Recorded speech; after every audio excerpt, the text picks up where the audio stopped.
the word lockdown itself, it's quite scary. It's something that could cause a lot of anxiety and a lot of, panic thoughts. But to be honest, when I did hear we're going to go into lockdown, I did sit back and think, right, what can we do at this time to try and, make things a bit easier for ourselves and for everybody that's around us.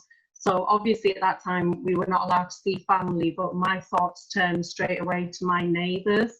So what I did was I wrote a letter to them, to every single household on the street, and I asked them if anybody needed any kind of help to please get in touch. And how have the neighbours responded to that? Oh, they've been fantastic, honestly. And you know what? It's brought us so much closer together as a community, as a street. And I think, when we first heard about COVID-19 and the term isolation was used a lot, I found that this whole experience, it has broken down a lot of barriers between people. And especially on our street, it's been fantastic. There's been people who have been living here for 30, 40 years who didn't know a lot of the people on the street. And even though I've been here for 8 years, I've now got to know so many more people. And the atmosphere is just so much better now. Were you worried in terms of how COVID-19 was going to impact on your emotional health and well-being? Yeah, of course, because it's such a massive change. It's a huge change for everybody. And obviously because of my history of anxiety and I suffered a lot with anxiety during pregnancy, and I've still got, I'm still sort of moving forward with that. But initially I just thought, look, we've got to try and take something positive out of this, how we can benefit other people at this moment in time.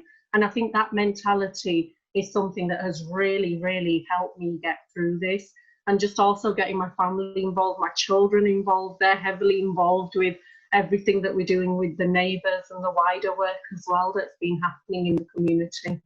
On a cultural perspective, do you feel how has it helped you in terms of to deal with anxiety as well? Yeah, so obviously anxiety is something that will affect everybody. It doesn't know any religion, it doesn't know any culture, it doesn't know any gender, any sexuality, anything. Anxiety and other mental health problems, they will affect everybody.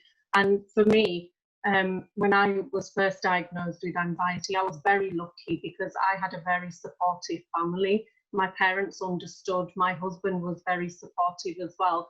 But I know there are a lot of people within our community who might not have that support. And I think it is really, really difficult that when you are already going through so much and facing anxiety, then on top of that, having to try and explain to people that you don't feel well, that you don't feel well within yourself, that you might need help.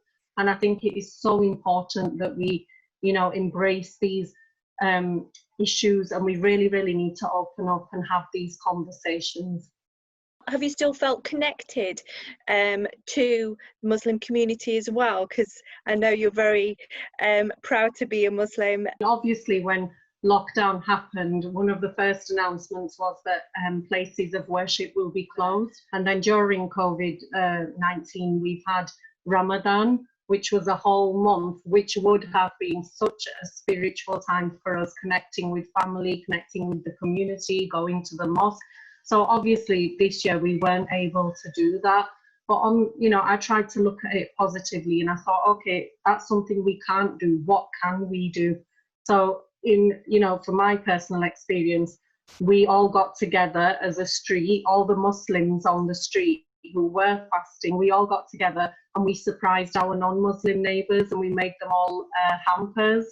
So would you feel supported by mental health services if you still felt that you needed that support to deal with your mental health, Sadif?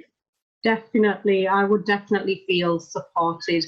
I mean, before coronavirus all happened, I was actually discharged from the perinatal mental health service.